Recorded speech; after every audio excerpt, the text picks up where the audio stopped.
Hi friends, welcome back to my channel. నేను మీ smart బంగారం money magic అను అండి. ఇవాళ అయితే నేను మీకు చూపించబోతున్నటువంటి క్షేత్ర దర్శనం ఏంటో తెలుసా? అష్టాదశ శక్తిపీఠాలలో 5వ శక్తిపీఠమైనటువంటి అలంపుర జోగులాంబ తల్లి ఆలయాన్ని అయితే నేను మీకు చూపించబోతున్నాను. సో ఈ ఆలయానికి వెళ్ళినప్పుడు మేము నైట్ అయిపోయింది. ఆ నైట్ మేము ఒకసారి అమ్మవారి దర్శనం అయితే చేసుకున్నాం. తిరిగి ఉదయం కూడా అమ్మవారి దర్శనం చేసుకున్నాం. అది ఎలా జరిగిందో ఏంటో ఈ వీడియోలో చివరి వరకు చూసేయండి. ఈ శేషాచల అడవుల్లో బస్సు టర్నింగ్ తిప్పడానికి చూడండి ఎంత ఇబ్బంది పడుతుందో.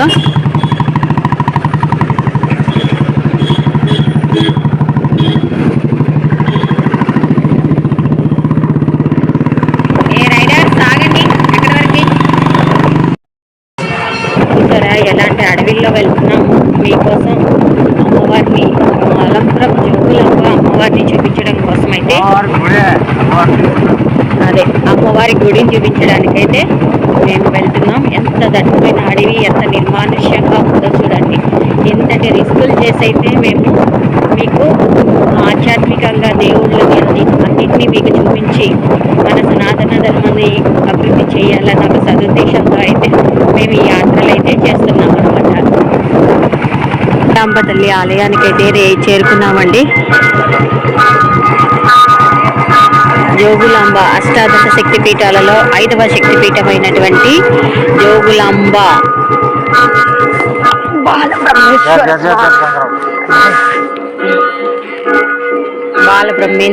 బ్రహ్మేశ్వర స్వామి, అలాగే శ్రీ జోగులాంబ అష్టాదశ శక్తిపీఠంలో 5వ శక్తిపీఠం. దీనినే దక్షిణ కాశీగా కూడా పిలుస్తూ ఉంటారు. అలంపుర జోగులాంబ.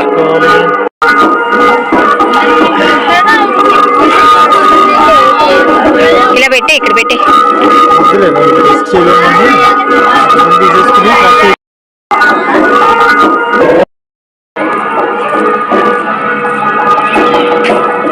జోగులాంబ అమ్మవారి ఆలయం అండి ఇది.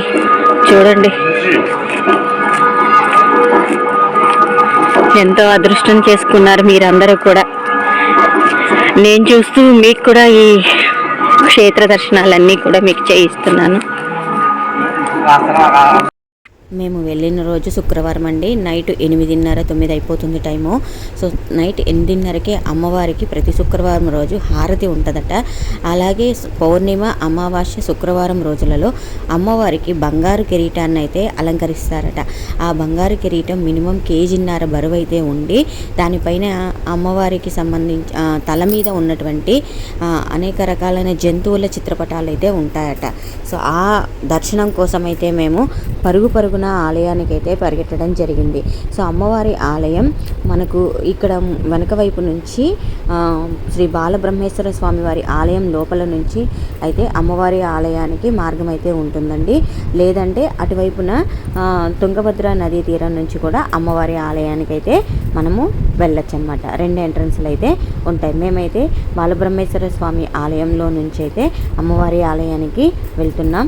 అక్కడ వెళ్ళే మార్గ మధ్యంలో ఎలా వెళ్ళాలి ఏంటి అని కూడా అక్కడ మనకైతే సూచికలు అయితే ఉన్నాయి. సో హ్యాపీగా అయితే మీరు వెళ్ళవచ్చు.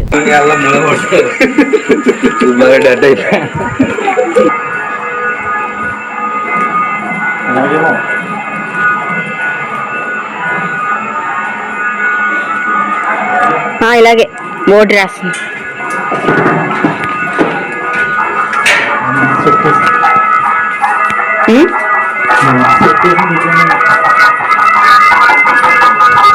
మీ ఆలయం పాతాళేశ్వర స్వామి ఆలయం.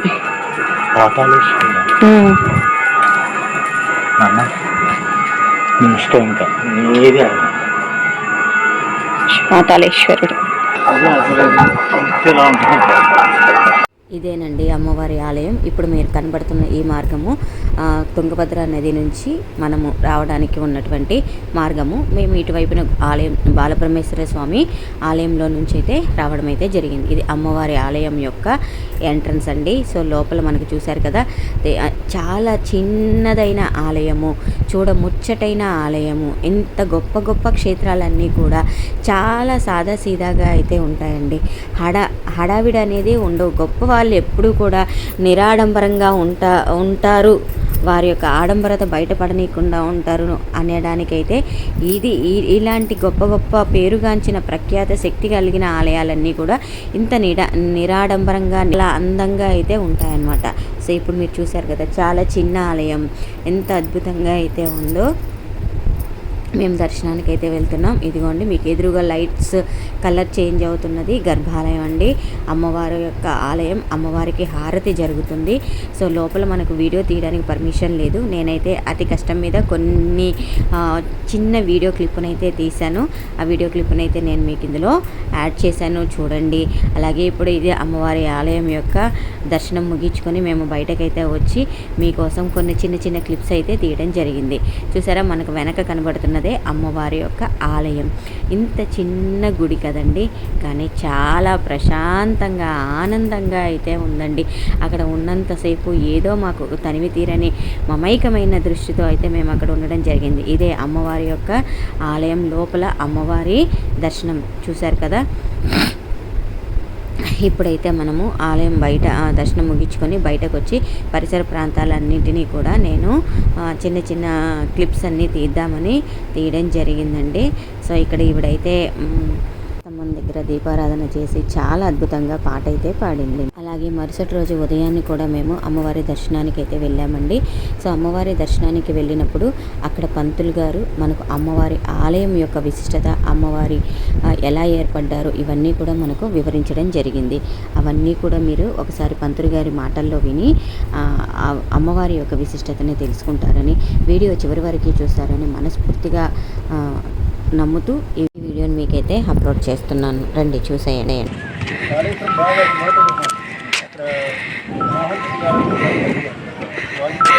తుంగభద్ర నది తీరం.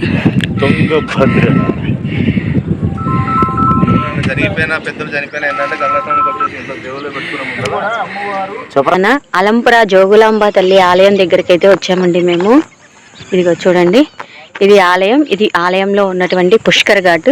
ఇక్కడే మనకు అన్ని కార్యక్రమాలు నిర్వహిస్తూ ఉంటారు. తుంగభద్ర నదిని అయితే ఒకసారి వీక్షించండి. 5వ శక్తిపీఠం అండి. మహామహిమాన్వితమైనటువంటిది. దక్ష ప్రజాపతి యజ్ఞం చేసేటప్పుడు దాక్షాయని యొక్క ఒక భాగం పై దవడ భాగం పడిందండి ఇక్కడ. పంచమ శక్తిపీఠం. లంబస్తని వికృతాక్షం ఘోర రూపం మహాబలాం ప్రేతాసన సమారూఢాం జోగులాంబం నమామ్యహం. అమ్మవారు 5వ శక్తిపీఠం. 6 శ్రీశైల భ్రవరాంబ. అయితే అమ్మవారి యొక్క ఇక్కడ కోటి లింగాలు, కాశీలో ఎట్లయితే కోటి ఒక్క లింగం ఉందో ఇక్కడ కోటి లింగ స్వరూపుడు బాలబ్రహ్మేశ్వరుడు. ఇక్కడ నవబ్రహ్మాలయాలు ప్రపంచంలో ఎక్కడా లేవండి నవబ్రహ్మలు. నవబ్రహ్మాలయాల విశిష్టత ఉంది ఇక్కడ.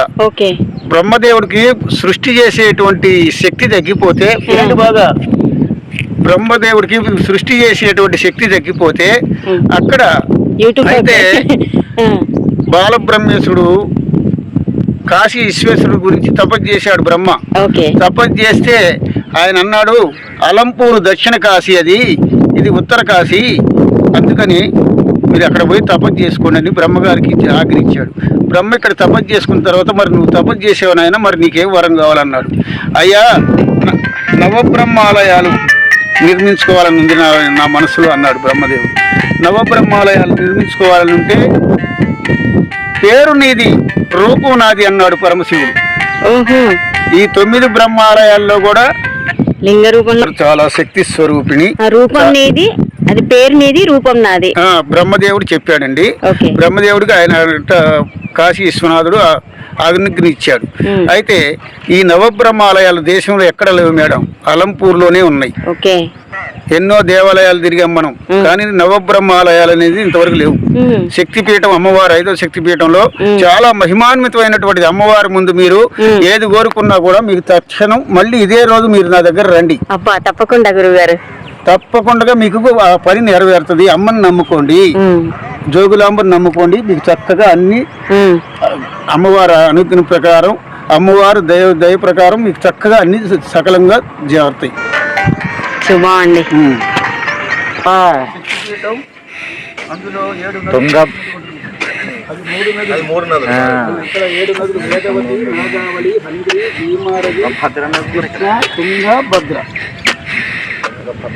7 నదులు కలిసింది కాబట్టి అమ్మవారు అందులో శక్తిపీఠం.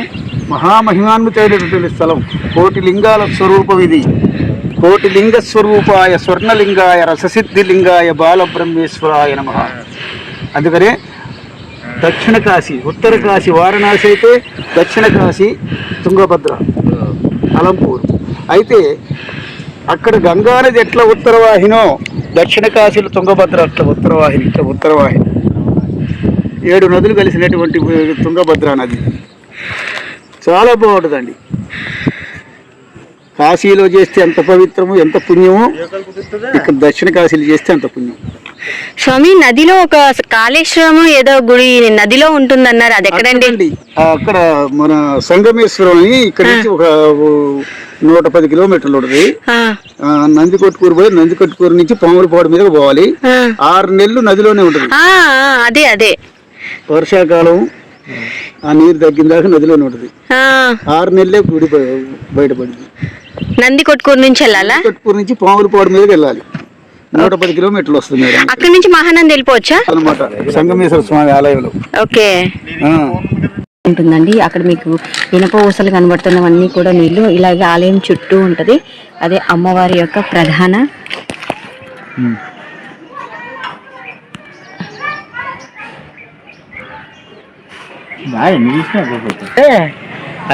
నేను చూపించిన ఈ 5వ అష్టాదశ శక్తిపీఠం అలంపుర జోగులాంబ తల్లి ఆలయం యొక్క వివరాలు, విశిష్టత అవన్నీ కూడా మీకు కనుక నచ్చినట్టయితే నా వీడియోని మీరు లైక్ చేయండి, షేర్ చేయండి, కామెంట్ చేయండి అండ్ సబ్స్క్రైబ్ కూడా చేయండి. మీరు ఒక లైక్ ఇచ్చి ఒక షేర్ చేస్తే ఈ వీడియో ఇంకా 10 మందికి వెళ్ళి అమ్మవారి యొక్క గొప్పతనం తెలుసుకొని మన సనాతన ధర్మంలో ఉన్న వింతలన్నీ కూడా తెలుసుకోవడానికి ప్రజలకి ఎంతో అవకాశంగా ఉంటుంది. నేను చేసిన వీడియో లైక్ చేయండి. Thank you for watching friends. Bye.